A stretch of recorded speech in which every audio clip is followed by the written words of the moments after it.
नमस्कार दोस्तों, मेरे चैनल पर आपका स्वागत है। दोस्तों, नए हो तो मेरे चैनल को सब्सक्राइब करना भूलें, क्योंकि यह चैनल कबीर दर्शन को विस्तृत जानकारी देना है ताकि आपका आत्मिक और बौद्धिक विकास हो सके। दोस्तों, आज बात करेंगे कि सार शब्द का स्वरूप कैसा है। तो यहाँ पर मैं एक कबीर का पद ले रहा हूँ जिसमें सार शब्द के बारे में बहुत ही क्लियर जानकारी दिया गया है। तो ध्यान से पढ़िएगा। यहाँ से सार शब्द विदेह स्वरूपा, सार शब्द विदेह स्वरूपा, नि अक्षर वही रूप अनुपा, नि अक्षर वही रूप अनुपा, तत्व प्रकृति भाव शब्देहा, सार शब्द निह तत्व विदेह, कहन सुनन को शब्द चौधारा, सार शब्द जो जीव बारा, पुरुष सुनाम सार परवाना, सुमरन पुरुष सार सहिराना। कहने का मतलब सार शब्द विदेह स्वरूपा।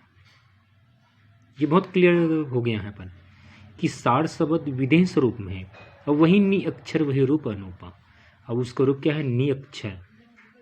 तो जो कुछ लोग कहते हैं कि सार शब्द एक आंतरिक धुन है, हमारे अंदर में चल रहा है, उसको सुनोगे वही सार शब्द है, जो कि ऐसा नहीं है। सार शब्द कोई धुन नहीं है। मैं इसको वीडियो ले आ चुका हूँ। सार शब्द कोई धुन नहीं है, कोई शब्द नहीं है। कि शब्द तो अक्षर के अंतर्गत आता है, 52 अक्षर के अंतर्गत आता है। कोई भी धुन या शब्द, कोई भी धुन ध्वनि कहो, शब्द कहो, वो तो अक्षर के अंतर्गत आता है। और यहाँ पर सार शब्द को नि अक्षर यानी वो अक्षरों से परे हैं। जो 52 अक्षर है क ख ग अ, इन अक्षरों में नहीं है वो सार शब्द। तो विदेह स्वरूप है, अर्थात सार शब्द यहाँ कोई धुन ध्वनि अनहदनाद कोई ध्वनि नहीं है। कोई सार शब्द यह एक नितत्व विदेह स्वरूप है, यानी विदेह स्वरूप यानी निराकार रूप। अर्थात यहाँ पर एक स्वरूप बताया गया है कि विदेह विदेह, शरीर तो है लेकिन निराकार शरीर है। इसका मतलब सार शब्द एक शरीर है जो निराकार, तो निराकार को ही सार शब्द कहा गया है। यानी निराकार को जानना ही सार शब्द की जानकारी है। नि अक्षर वही रूप अनुपा। अब यहाँ पर निराकार का अर्थ ये है कि निराकार तो हमारा मन भी है, निराकार माया भी है, निराकार काल भी है। तो ये अलग निराकार है। हम उस निराकार का बात नहीं कर रहे हैं। इस सार शब्द विदेश नि अक्षर वही रूप अनुपा। तो सार शब्द यहाँ कोई शब्द नहीं है भाई। सार शब्द निहितत्व विदेहा है। वो सार शब्द निहितत्व है, निहितत्व विदेह है। तो विदेह स्वरूप के रूप में वो सार शब्द है। अब इसके लिए तुम्हें एक सार शब्दी सदगुरु से मिलना होगा, जो आपको अभी कहे कहते सांसों कर कर सुमरी कर अजप्पा की जाप, अब परम तत्व का ध्यान धर तो सोहम आपे आप। ये परम तत्व क्या है? ये परम तत्व ही विदेह स्वरूप है, यानी वो परम तत्व ही सार शब्द है। ये जो सार शब्द है विदेह स्वरूप। तो जो परम तत्व कहा, कबीर जी ने कहा कि सांसों का कर सुमरनी और कर अजप्पा की जाप, और परम तत्व का ध्यान धर। परम तत्व यानी वही सार शब्द है। तो परम तत्व का ध्यान धरना है हमें, कुछ सुनना नहीं है उसको, या उससे जुड़ना नहीं है, ध्यान धरना है। तो ये परम तत्व का ध्यान धरना है। तो ये परम तत्व फिर मिलेगा कहाँ? तो ये परम तत्व की जानकारी एक पूर्ण सदगुरु दे देता है। मैंने कई वीडियो लाया है कि तत्वज्ञानी गुरु, समय का सदगुरु इस सार शब्द को देता है। इस सार शब्द जिसको परम तत्व कहा है उसको लखाता है, जिसके दर्शन करने से उसके बाद उसका सिमरन करना होता है। और जब परमात्मा का दर्शन, पहले एक बार सार शब्द का दर्शन हो जाए, फिर उसका ध्यान विधि द्वारा उसका सिमरन किया जाता है। और ध्यान विधि का मतलब ये नहीं कि उसको बैठकर एक जगह करना है। ध्यान विधि मतलब एक बार परम तत्व का दर्शन हो गया तो उस परम तत्व को याद करते हुए, हर काम करते हुए, चलते फिरते, उठते बैठते, खाते पीते, अब उसका ध्यान कर सकते हैं। ध्यान यानी याद, यही सिमरन है। तो ये है सार शब्द। अब कुछ लोग कहते हैं सार शब्द अंदर में चल रही है, उसका आप उससे जुड़ो। तो दोस्तों सार शब्द कोई शब्द थोड़ी है, वो तो नी अक्षर है ना। नी अक्षर है ना, वो शब्दों से परे हैं, अक्षरों से परे हैं।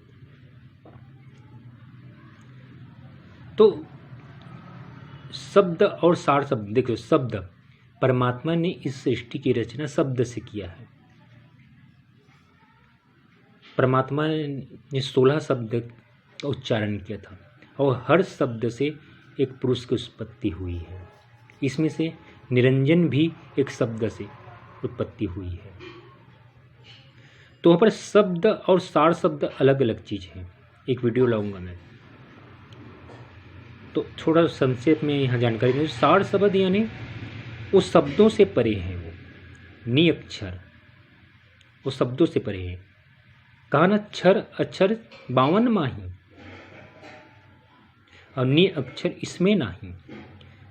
अन्य कई जगह कहा है क्षर अक्षर, तो अक्षर यानी एक शब्द, आदि शब्द।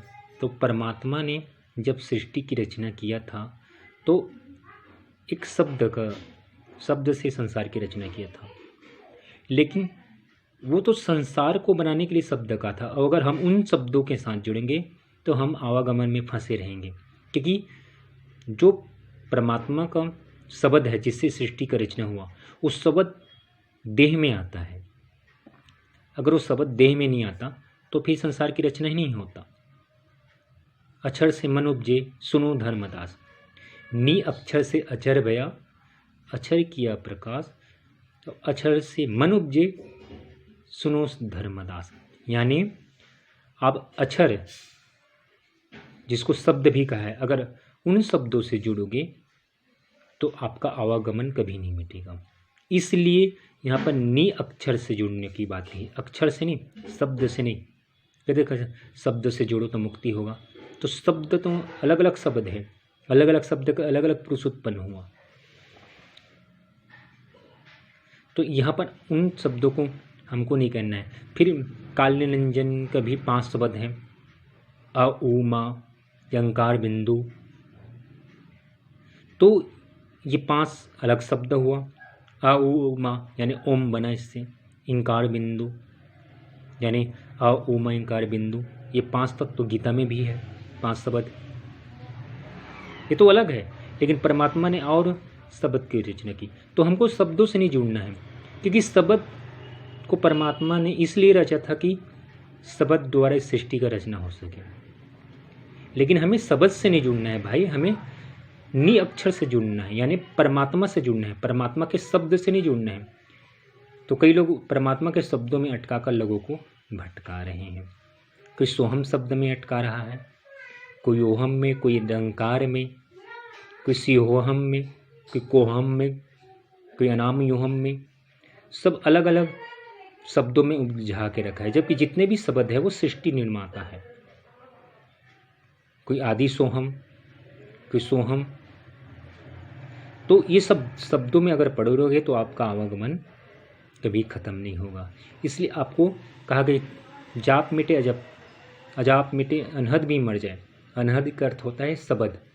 तो जब शब्द खत्म हो जाता है तब नी अक्षर आरंभ होता है।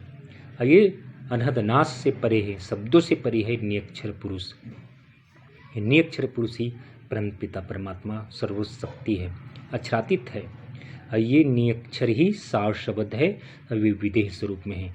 अभी इस विदेह स्वरूप को जानना है तो तत्वज्ञानी गुरु से आपको मिलना पड़ेगा। और तत्वज्ञानी गुरु वर्तमान समय में केवल संत निरंकारी मिशन में ही मिलेगा, जो कि नी अक्षर का दर्शन कराकर, सार शब्द का दर्शन कराकर मनुष्य को मुक्ति के मार्ग पे ले जा रहा है।